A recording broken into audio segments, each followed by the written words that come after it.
Good evening. Can everybody hear me okay? Good. Welcome to the Center for Creative Photography. My name is Todd Tibutis. I am director, and it's my great pleasure to welcome you and introduce tonight's guest. I also understand that there's something else happening this evening, so I appreciate your presence. Bear down. Go Cats. Welcome to the Center for Creative Photography's second SNAP event, our first social night of art and photography, if you've picked up on that. Took place in November and featured New York-based photographer and publisher Chris Graves.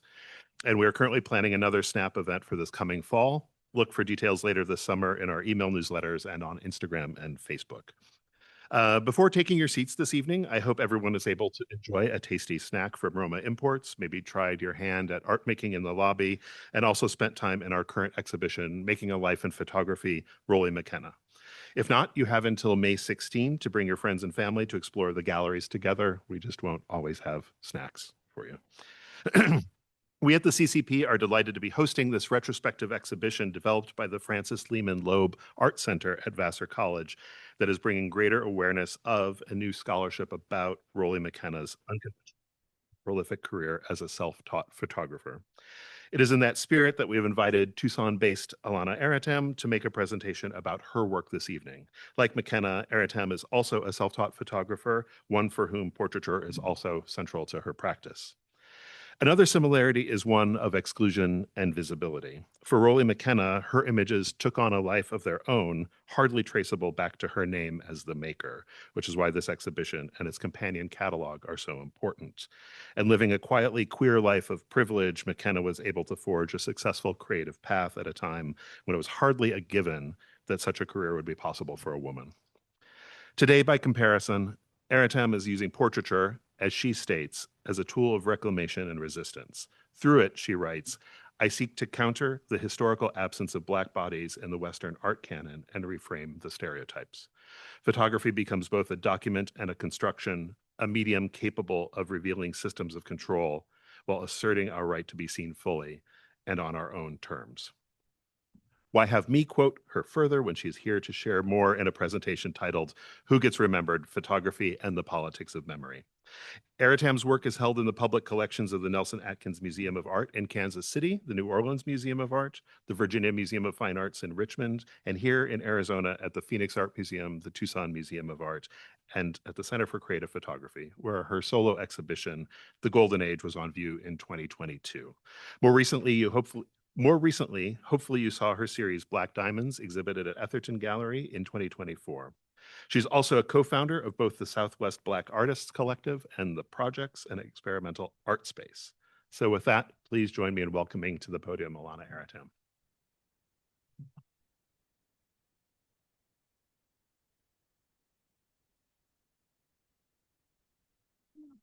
Thank you so much. You make me sound so impressive. Oh, wow. Thank you all so much for coming because I know there is something else going on. I'm very much aware of that. And we had some great food in the lobby. And did anybody make any still lifes? I heard there was some still lifes. You made some? Okay, cool. I want to circle back around to that because I'm really curious what you made and how you decided to make those images. Do you mind if we talk a little bit about that real quick? Who made one? What did you make? What did you make out of your still life? Oh, hi. Uh, well, I used your paper said to think of what you want to say before you start picking any object. So I was thinking about how the excessive side of excess is really kind of what shapes our world right now, for better or for worse. So I gathered up the silver goblet and the stopwatch, the golden stopwatch, and I threw one of my credit cards in there. Nice. And not that that has anything to do with excess, but and then I used the skull and the hourglass to symbolize that in at least in the ideal world that dies.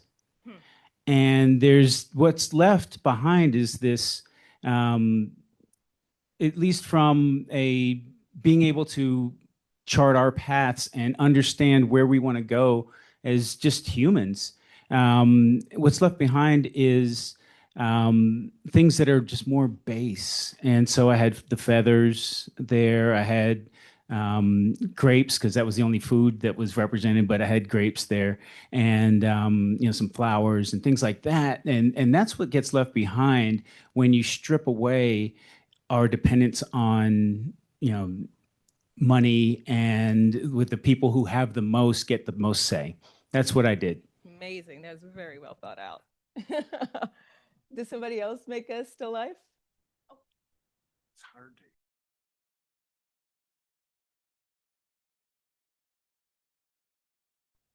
Did anybody else make a still life? Have any- Do you want to share? Do you want to speak on it? I did, but boy, after that. I know. Well, what I find interesting about the still lifes and, what you all had to choose from was also that you were making decisions. You were making a series of decisions in order to make is this better? That one. Okay.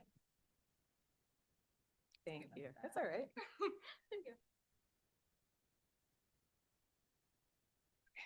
Thank you. Is this better? Yeah. Okay. Yeah, so you're making like a series of small decisions in order to create an image, right?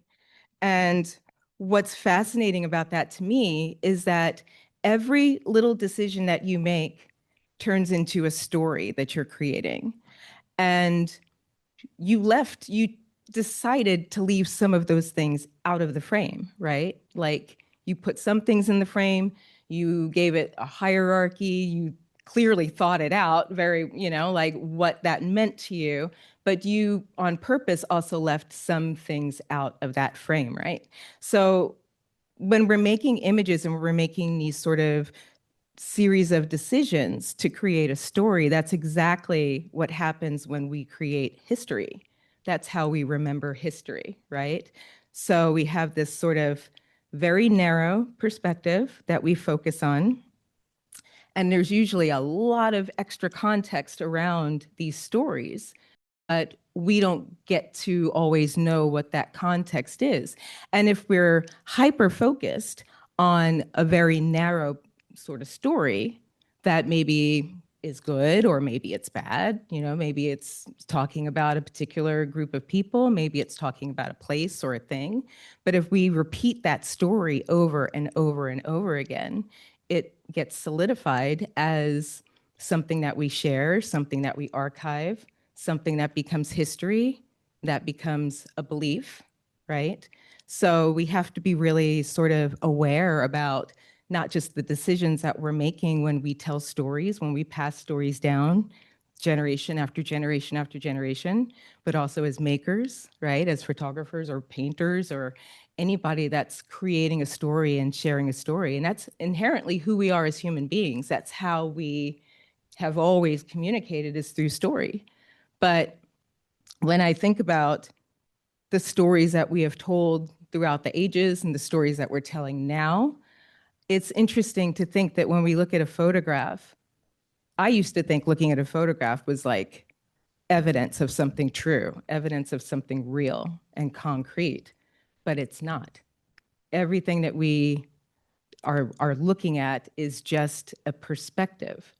So this is kind of why I wanted to have this conversation with y'all, and I'm really glad we had the opportunity to create something, because now we're all speaking like a visual language here. Every photo that we see is a set of choices, what's included and what's omitted. And like I was saying, that really shapes how we see things, how we experience the world, how we have personal stories or social stories that we pass down. It's why we can look at images of, let's say, Mammy that we had back in the early 1900s. And if we see this image perpetuated over and over and over again, it gives you an idea of who you think Black women were. But that's not a full context, is it? the belief in photos as truth is also such a fascinating concept to me when I think about where we are now with social media and the inundation of imagery that we get, and how we are almost getting like so much information that it's hard to carve out what's true and what's not true. So I think about like who is anybody here for Chinupa Haskaluger's talk? He made a really interesting point that I really have been sitting with. And I've been sitting with this question for a really long time because he really spoke about the future and creating images that spoke to a future that may be even sort of disconnected from our past. But I can't seem to divorce myself away from the past. And that's not because I'm wanting to make images that are rooted in pain or rooted in a history that is surrounded in trauma. It's because I don't know how to create a future unless I know where I've come from. It's almost like I have this idea about like putting a pin on a map on your GPS as to where you want to go and navigating to that spot in order to get there. So my work really is speaking about the future, but it's also filling in the gaps that have been omitted. Because when we're talking about these bigger concepts around erasure, it's not just what you are seeing, it's also what you're not seeing, right? Are we awake? Okay. Excuse me. I can tend to ramble, and I really want this to be more of a conversation. So please feel free to converse with me. I know we're supposed to have this idea of like a Q&A at the end, but I really love more of like a roundtable discussion, if you will. Were there any thoughts or questions so far? Mm-mm? Yes.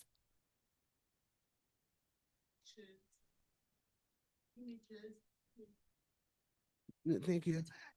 In one of the pictures, you have images shape beliefs. Can we also say that beliefs shape images? Mm-hmm. Do beliefs shape images? Absolutely, for sure. I think it's a cyclical thing, right? So we have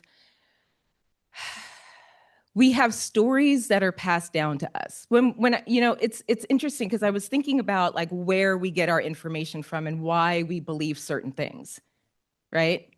Some of that is experiential, but I think a lot of it is because we were taught certain things and we just believed those things, or we saw something and we believed that thing. But there's all this extra context around it, right? So, for example, when Roly McKenna makes a portrait of a notable person, I look at that portrait and I think, okay, well, here's this person. Maybe they were a writer, maybe they were an accomplished writer, but there were people behind this person in order for them to be successful, right? But what we're told is this is a successful person. We don't talk about all the other things that help that person become who they are in order to be sitting in front of that camera. And so we tend to believe what we see. We tend to believe what we hear from trusted sources, right? And that becomes the root of our belief system. And as a maker, I tend to have certain beliefs. I hold certain beliefs. And I make from that place of what I believe. So to me, it almost is seeming, it's like a cyclical type of a situation, right? I don't know if it's chicken and egg. I don't know which one came first, the belief or the image or the belief. But I do think that it's all sort of wrapped up in there. Yeah, for sure.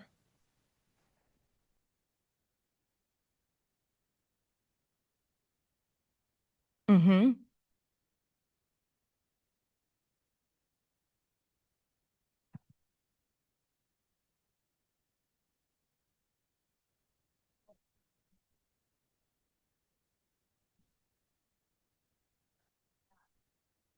Yeah.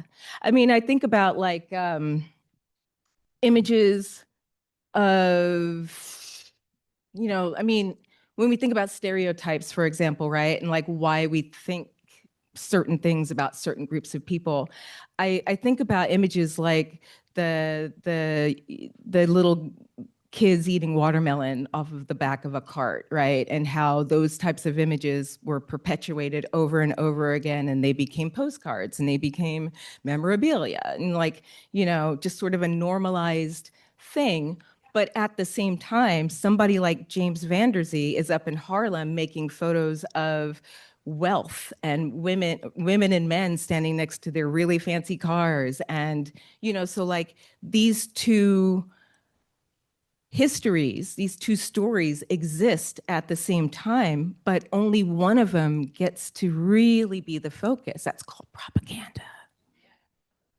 right? And so it starts to form how we look at the world, how we look at other people, how we look at ourselves. It really does start to shape our belief. And so, you know, photographs for me are not evidence of anything real. I used to think it was. I really did. I thought you can take a photo of this room right now and I can go back and I could look at that and go, that's fact, that's true. But what about the fact that, you know, somebody is watching somebody's kids at home right now in order for somebody to be here? You know, what about the people who aren't in the room? You know, so there's so much more to these stories. And yeah, we're hyper focused on one thing. We can get real trapped into thinking that something is real and something is true when it's not. Photographs are not evidence of anything. Photographs are a set of decisions that are made to create a story.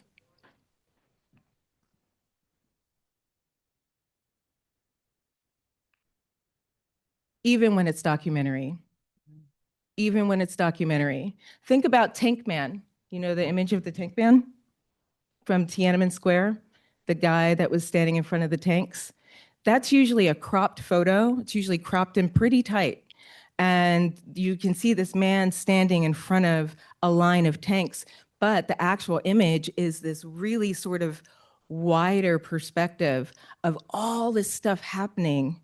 And all we're getting is this tiny little snapshot. And that was a documentary photo, right? So like, there's a lot more context happening than what we are being given. And the thing that I'm asking you to do is not to take anything at face value, but to ask questions, be curious about everything always. Never believe anything that you see.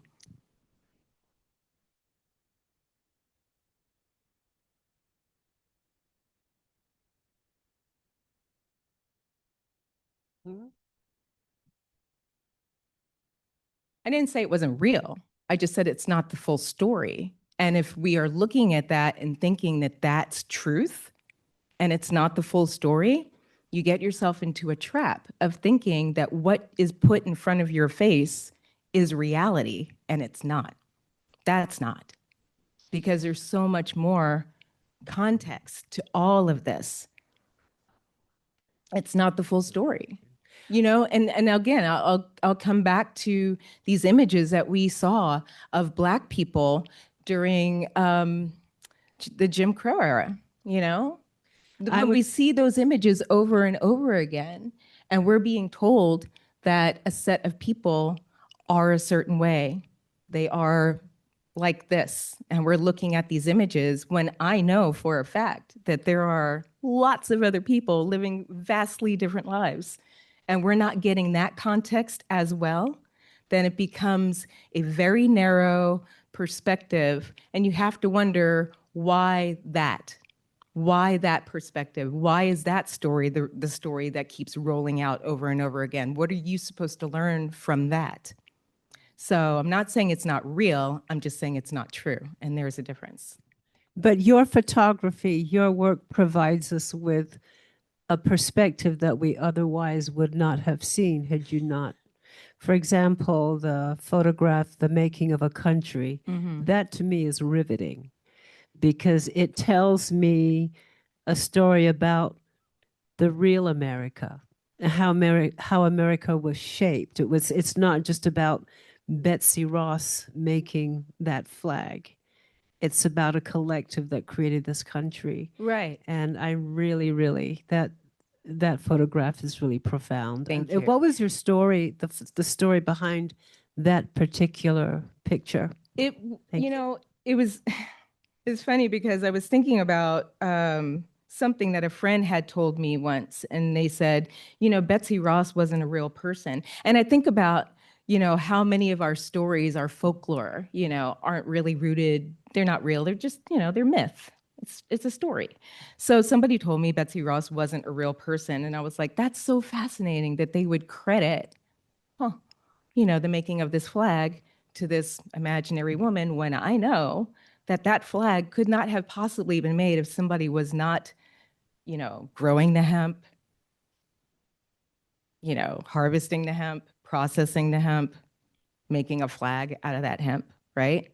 Like, I don't know who that was, but I can take a guess. I don't, you know? So my work is not about correcting history. It's really about looking at these spaces that live between what we're being given and what the actual truth is, and trying to fill in that gap, trying to fill in the holes that are left when we're not being given accurate history, when we're not giving full context, you know? So my work really does, I really do try to address those sort of spaces in between and try to give our collective history more context, you know, put people back in place where they were omitted, tell a story that we haven't been told. You know, the Black Diamonds project that I'm currently working on about the historically Black 1% motorcycle clubs, the outlaw clubs, is a really good example because when I was first introduced to outlaw motorcycle culture, like most of us in the room, I'm going to guess, we think about clubs like Hell's Angels, right? We think about the first thing to come to mind is not a Black man on a motorcycle. So my brain immediately goes to, because this is just how my weird brain works, is like, oh, well, there's a group of people, like, where are the other guys? Like, they're not all here. I see something missing here, right?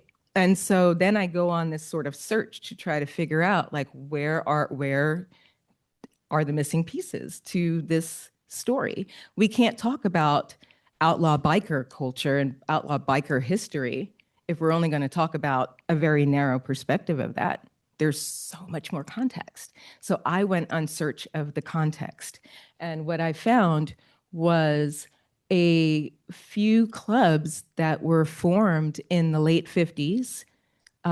This was a time when a lot of the outlaw biker clubs were formed after the war, and they had a surplus of motorcycles available, so they kind of just gave them away. And groups like Hell's Angels formed, but also groups like the Chosen Few formed.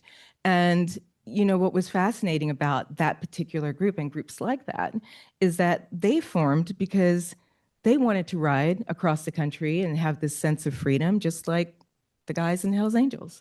But I just couldn't get it out of my head. Like, how could they possibly have that same sort of sense of freedom?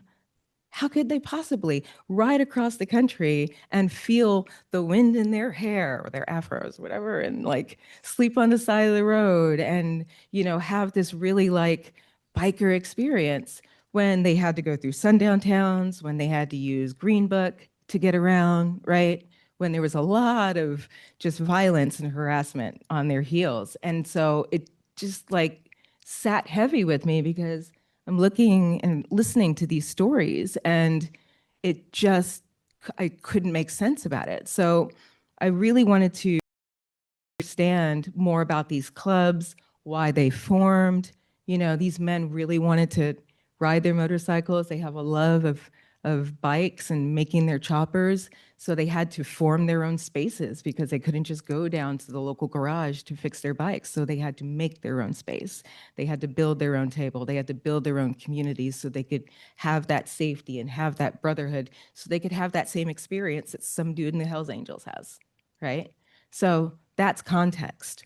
That's opening up a history and a story when we're only given this much and there's so much more there, right? So that's what I really do try to do with my work. And long-winded answer to the Betsy Ross thing, but it's all the same. It's me just going in search of, what is this hole and what was supposed to be there and how can I fill that hole back in? This became the Q&A right away.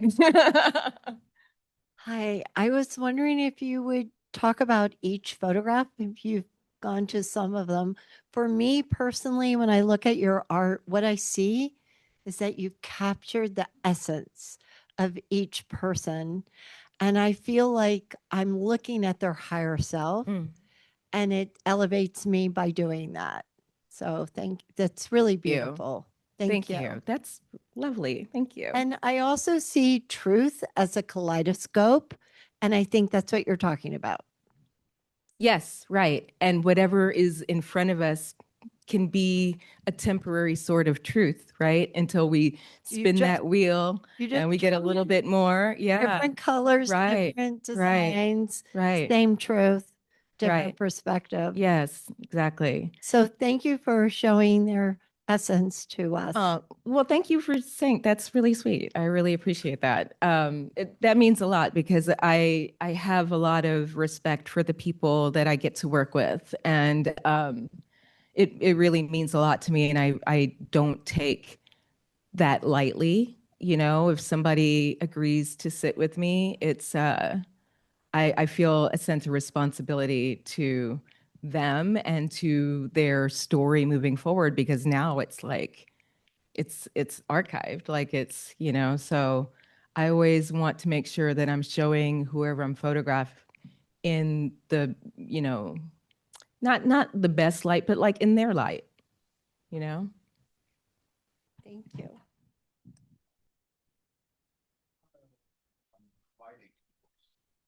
Sure. Yeah, actually, I could talk a little bit about that because that also kind of goes hand in hand with everything that I'm speaking about. So I am self-taught. I started working in the studio because I had a corporate job. And when I would get out of work, it would often be dark. And I would often give myself a slew of excuses to not make photos or do anything.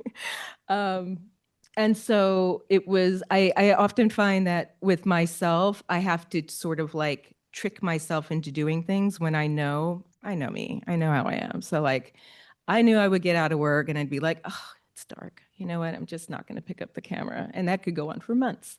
So, but if I bought a set of cheap lights and I put them up in my living room, that excuse doesn't hold weight anymore. So like I have to now, right? So I have to put these sort of like foolproof things in place. But I taught myself how to light photos. And, I'm kind of like, if I'm going to learn how to light an image, I'm going to learn from the best teacher. Like I get to choose my teacher. And so I just remember how much time I would spend sitting in museums and going into the still life rooms and just being like, the light in there is so incredible. So I really looked to like Baroque paintings and Renaissance paintings because the light was just the most incredible. So I taught myself how to light subjects like that. I thought, first of all, I don't have a lot of money for like a whole lighting kit. I got 2 lights and we're gonna make do with that. So I made the golden age with 2 lights. I usually did like a 1 light setup with a little bit of a bounce. And I really did try to mimic the sort of like idea that maybe they were sitting by a window or they had like a candlelight or something, some one source of light that was really soft. And so I just learned how to do that. But I also learned by looking at people and how the light would fall on their faces. Like right now, I can see how the light is falling on your face or just off the side of your nose. And I started to sort of see like that as opposed to seeing, I'm like, I see you, but I would also see all of that And that became such the language that I used, because it's just, I don't know what happened to me. I just woke up one day and I'm like, oh my gosh, light and shadow, crazy. So yeah, it's really become a huge part of, I mean, for me, light is also part of the subject when I'm photographing people, you know? Right, exactly. What gets lit, the hierarchy of what gets lit, what goes into the shadow, it's all part of it for sure. Yes, yes. I don't know who asked that, but yes, I definitely spent a lot of time as, you know, a teenager going to museums and just sitting in those rooms and just staring at those portraits and staring at those still lifes and just being just overwhelmed, like overwhelmed, because I just felt the light was so incredible. And yeah, so that it got my cues from homie Rembrandt. Well, if I can build on that, Alanna, specifically with the Black Diamond series, Mm. can you speak to the sort of historical precedents of portraiture that you're working with in that series, thinking about how you're either filling in the gaps or pulling against something? Yeah, for sure. So with Black Diamonds, you know, I started with looking at biker culture in general and not really seeing Black guys. Like I just couldn't, I just didn't know where are they? And so, yeah, it started with that. And then I saw this gap that I thought needed to be filled in because they do exist. Just nobody was talking about them. And I just couldn't understand why, right? There's such a rich history here. And so there's, you know, with this particular club that I'm working with 3 clubs. The one that you see up here is the first club that I'm working with. There'll be 2 other clubs that I'm working with, and they were all formed in the late 50s. Chosen Few is the first outlaw biker club to integrate. So I thought that that was something of note that should, I don't know, be documented. But also just the sort of like, for me, there was some personal stuff in there too, right? Like being a photographer, I was really surprised to find somebody like Cliff Sonny Voss, who was an early member of the Chosen Few, who also was a member of SNCC and worked as a photographer alongside Danny Lyon. And so there's also some like photo history in there. We can find him in one of Danny's photos literally being pulled apart by cops. And Danny's probably, I could imagine, over to the side just snapping photos of his friend getting pulled apart by the cops, right? And so there's all this sort of like, I'm like, there's photo history in here, there's Black history. You know, some of the clubs I'm working with supported, one of the clubs I'm working with supported Black Panther Party up in Oakland. So there's some really interesting overlaps in history that I felt like was not being documented. And it just makes biker culture in general look very one-dimensional, you know? And also, and then we start talking about the stereotypes. You know, I often talk to mostly women who are like, oh, are you scared to be around those guys? I'm like, no, they're humans, they're dudes, you know, like you can talk to them.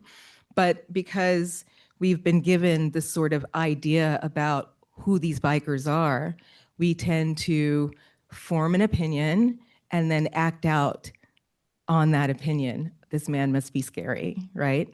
Actually, he's a dad. He works for SpaceX, you know, like he's a normal guy that would sit in this room and you wouldn't know that he was a biker. So I'm not sure if that answered your question about the gaps. Oh, technique. Right, right. Well, you know, I use the backdrops in there. Is this what you're referring to? Is sort of the backdrops? So the backdrops in Black Diamonds, I specifically added them in there as a layer of context and part of the narrative around freedom, because I'm sitting in the garage of Boss Mike, who is the older gentleman with the really spectacular bike in that photo. And, you know, I don't get impressed by people very easily, but I sat there in his garage and just was so enamored with this man and all of his stories and all the things that he got a chance to experience. He was amazing. And, you know, I'm listening to him talk about freedom. Like, I just love writing. Like, we formed this club because we just love to be together and ride our bikes. Like, we loved it, and this freedom of, you know, riding across the country. And I'm just so like shocked to hear this. I mean, shocked, not shocked that he would want that, but like shocked, like how is that possible back then? Like, how is that possible? And so this idea of freedom, as I started working on this project, kept coming up for me over and over again. And I wanted to include this sort of specter of freedom, this idea of freedom, this sort of elusive idea, this intangible thing that we all talk about, but like, what the hell is it? And who gets to experience that? And so as I started to think about how I was going to construct these portraits, I wanted to bring in an element like that. And I thought about what it was like for men to, you know, way back in the day, to like have a real sense of freedom. And I thought about the old sort of Hudson River school paintings and this open landscape, this conquerable land, that's manifest destiny, all this crazy stuff, right? And I'm like, okay, well, let's just start there. Also, backdrops were, you know, used a lot in portraiture, you know, in studio portraiture. So that was a way of sort of bringing that in and adding in a little art history context, like I like to do in some of my work, most of my work. So those backdrops back there kind of serve a multi-purpose type thing for these stories that I'm sharing. It has that art history context. It has the sort of connection to old studio portraiture, but also it really does act like this weird ghosty specter of freedom that follows these men around through their landscapes, in their garages, in their homes, in their clubhouses, like this looming idea of freedom always is sort of back there following them around. And sometimes even the other guys in the club, you can see them sort of propping up this idea of freedom behind the men. So did that answer your question? All right. Yeah, so, you know, every decision that I'm making from the lighting to, you know, the backdrops to, you know, the foreground, like all of it has meaning. And for me, it's trying to add in more context into what could be a very narrow story, or to add context to a story that's already been very narrowed. So yeah, I'm constantly trying to fill in gaps. Yes. And trying to find that context, what do you do to kind of allow the subject to, when you try to immerse yourself with the subject, what are some things that you do for I'm that? sorry, can you say that one more time? When immersing yourself with the subject, like say, for example, the Black Diamonds, what are some steps that you take to really understand them and their perspective and to highlight that? I spend a lot of time talking with them. I'm very fortunate on this project because these outlaw clubs are really closed down communities. They don't let people in. And I was told Hunter S. Thompson kind of blew it for the rest of us with Hells Angels. And so to have that sort of access is is really special, you know, and I definitely do take that with a lot of respect, and I treat it with, also I don't want to get my butt kicked. So yes, I treat it with kid gloves for sure, but I spend a lot of time with them. I learn a lot about the club. I ask a lot of questions around why individuals are in the club, you know, what it means for them. I just try to immerse myself in that. And it is interesting because Black Diamonds is a very different type of project for me than any of the other work that I've done in the past, where I've sort of constructed the stories. I've been responsible for constructing the story and being very intentional about who's in it, what they look like, what they're wearing, what's around them, right? Like it's all very thought out and constructed. But and not that these portraits aren't, but these are stories about real, actual, living human beings. And so there's some construction, but a lot of it is really just them, right? Like they show up in their cuts. This is their personality. I don't really pose people. I find that posing sort of hijacks their personality. And so I really just tried to be like, well, you know, the light is here, so just don't leave this little square area, but do whatever you want, you know. And it is really interesting to see what they come up with. And, you know, surrounded by all their friends, they really can let loose, and then I'm able to capture some really cool things. But yeah, the immersion, because also I want to be as accurate with how I'm telling their story and how I'm portraying them as possible. And I can't do that if I'm sort of like building that story arc myself. That has to come from them. Yeah. I'm gonna go back to sorry. my notes. Yep. Yep. So I don't know if I have maybe a very reductive appreciation of what you were saying, but I was wondering if you think that that capability of photography of having such a narrow context could also be used as a tool to like vindicate the people that were not vindicated in the past, like the fact that you have a camera. You can shoot these people just like other people were shooting the Hells Angels before with the same amount of intention and all that. So, I mean, that's a kind of a positive thing of having such a narrow context. So, is Yeah. that a very reductive way of reading what you were saying? Yeah, no, I think what you're saying is true. I think it's right. You know, and in a way, it's almost kind of, there's a lot to work with, because for so long, Black people were not able to tell their own stories, right? Like we weren't able to hold our own histories and share that. Like really, the people who were being photographed and portrayed were people that had money. Frederick Douglass is actually a really good example of somebody who used photography to sort of try to shift a narrative, right? Like he was the most photographed man of the 19th century.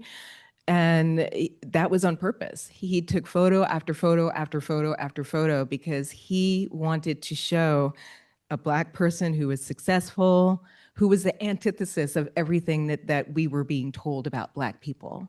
And so, you know, photography is interesting because it shows you the truth that you want to see, you know, and you can use it. You can hijack that system of lack of representation and fill in those gaps. Like we have a lot that we can fill in because the way that we were shown and portrayed, even up until recent times, you know, like I think about, you know, when I was working on the Golden Age and the amount of police brutality that I was watching just on the news and in social media every day. Like, if that's all that a person sees, it could drive you insane. You know, I literally had to make something like the Golden Age to counter that for myself. Like, I had to make the opposite vision, the opposite visual of what I was being inundated with on a daily basis just for my own sanity, because I wasn't getting enough of that. And so that's what I'm talking about in terms of what we're being fed, what we have been fed, you know, and all the other stories that are out there that are not that, but maybe the opposite. And so, you know, really what I'm asking y'all to do is to question everything, You know, don't just take what you see or what you hear at face value. We're getting a lot of information right now. There's a lot of propaganda out there about everything. And it's up to us to be curious and to ask more questions like, who's not in this frame? Why is this person not in this frame? You know, who's not in this story? Why am I hearing the same story over and over and over again? What does that mean? You know, what are they trying to what what message am I supposed to gather out of this story that I'm constantly being fed? We have to be curious and we have to ask questions. And I think in the curiosity, we'll find more truth. We'll be able to expand into more context.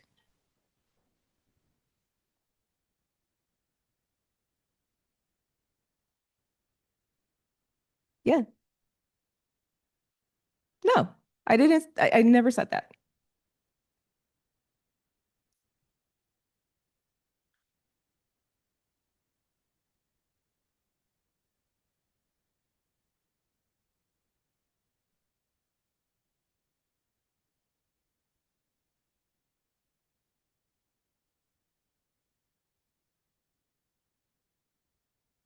I feel like I'm missing the question. I am.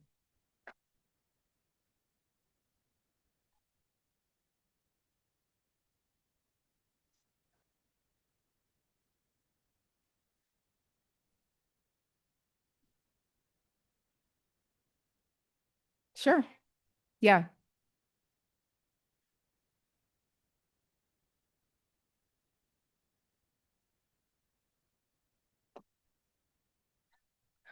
Um, eh, you know, I stick to what I know and I stick to what is important to me as an individual. And not that those other things are not important. They are. All these stories are important. I don't feel like it's necessarily my place to tell those stories. There are so many stories about my own multicultural self that I only have one life to explore, and that's what I'm choosing to explore. And I feel like, you know, a Chinese American photographer can make that work. I don't know if that necessarily needs to land on me. I don't need to be responsible for everybody's story, right? So these are the stories that I'm making. I had a small question again. So I think it's very interesting what you say that like detaching the truth aspect from a photo kind of like reframes the way that you evaluate a picture in many ways. Um, and I was wondering what are some maybe new aspects of evaluation that you have of pictures, which I mean, I can see how in something that is done in a studio, you could have a new set of aesthetic guidelines or maybe different ways to judge it. But in like the photos that I know are edited and all that that appears in magazines and in the news and in newspapers, they still have a aesthetic aspect to them and they still are trying to portray an aspect of reality. So I don't know if you have developed or you have any ideas of how to judge them from like, if truth is not the way to judge them, then what is it? Are they more or less valuable than a portrait or like a studio photo? Mm. Thank you.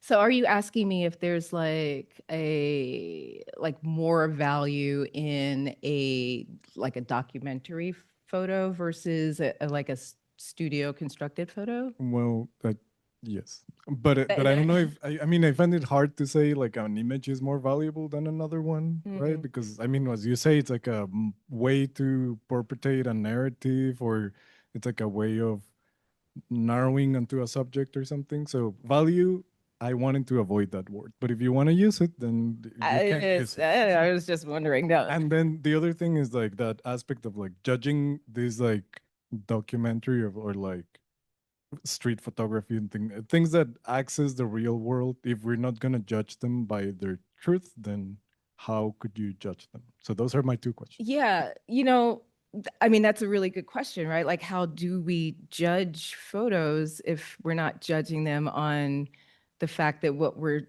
seeing, that, you know, like we could believe what is in our vision, right? Like what we're seeing.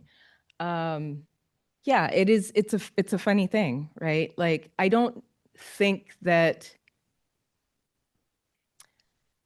I don't like the word value either. I don't think that what am I trying to say?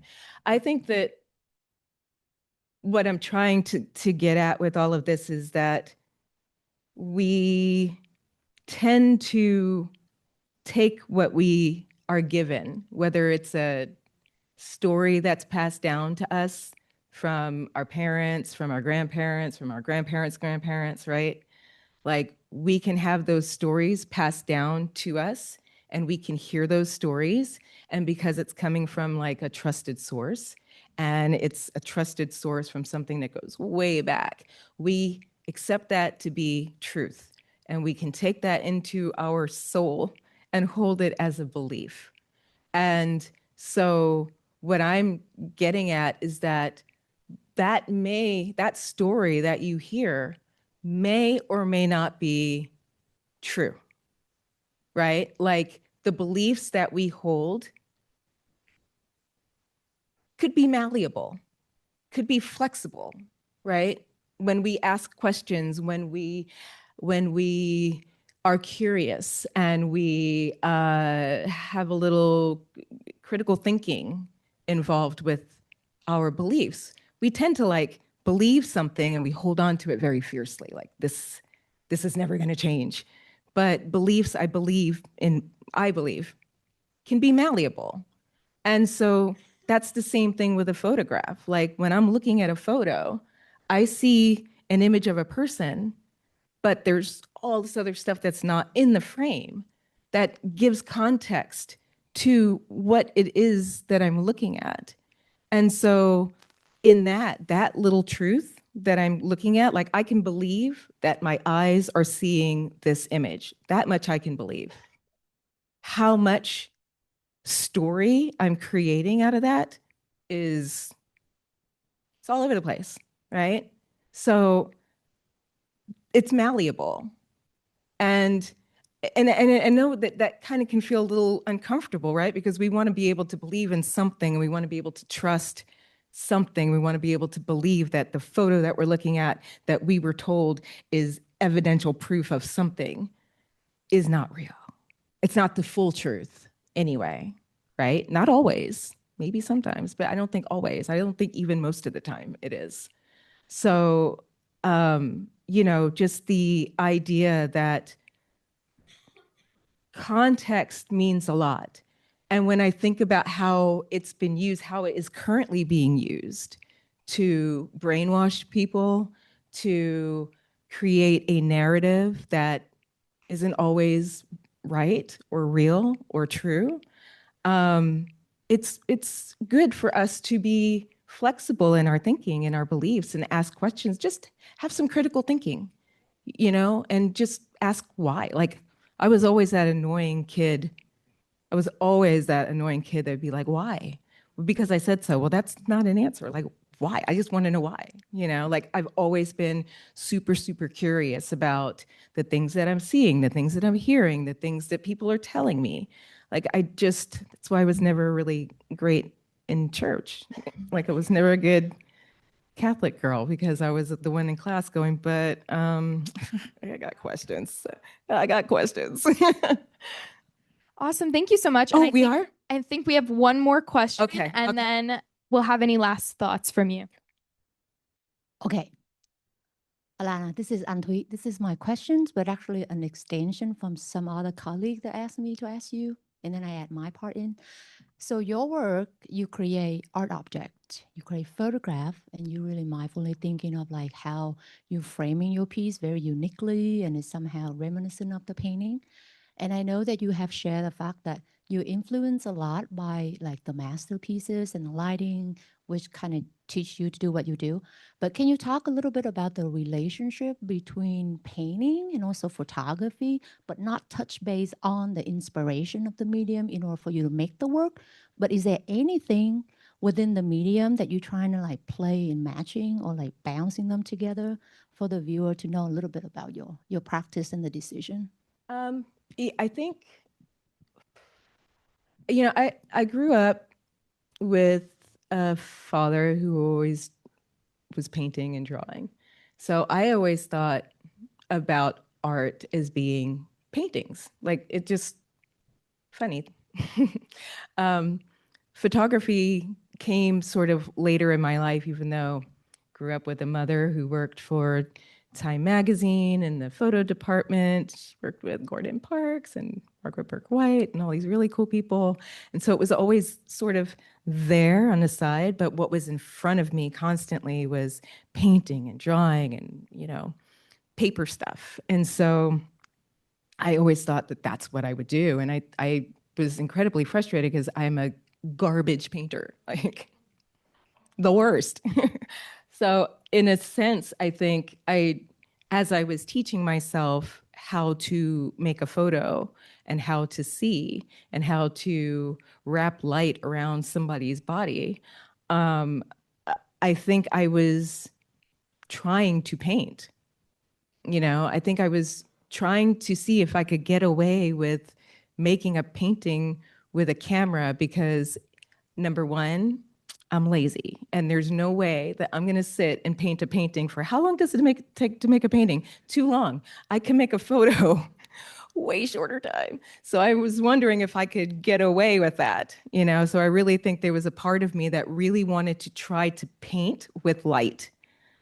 But then, you know, as I made the Golden Age, for example, I made these portraits and I've looked at them and they felt very painterly, and I put textures in the background to sort of mimic a texture that you might find on a canvas or something like that, right? So like all the decisions I made were made so that that photo could feel like a painting.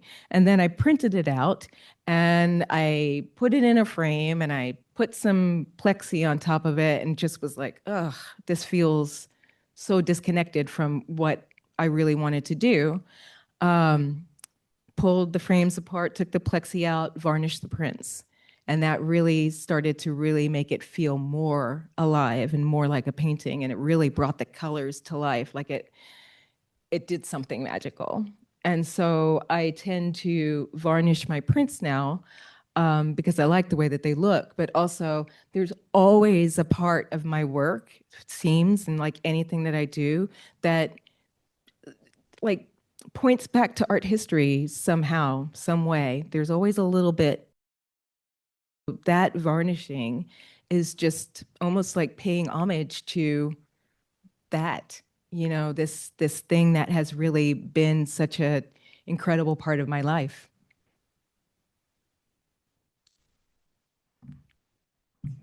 And I think we're at the hour. I could talk forever. Thank you all so much.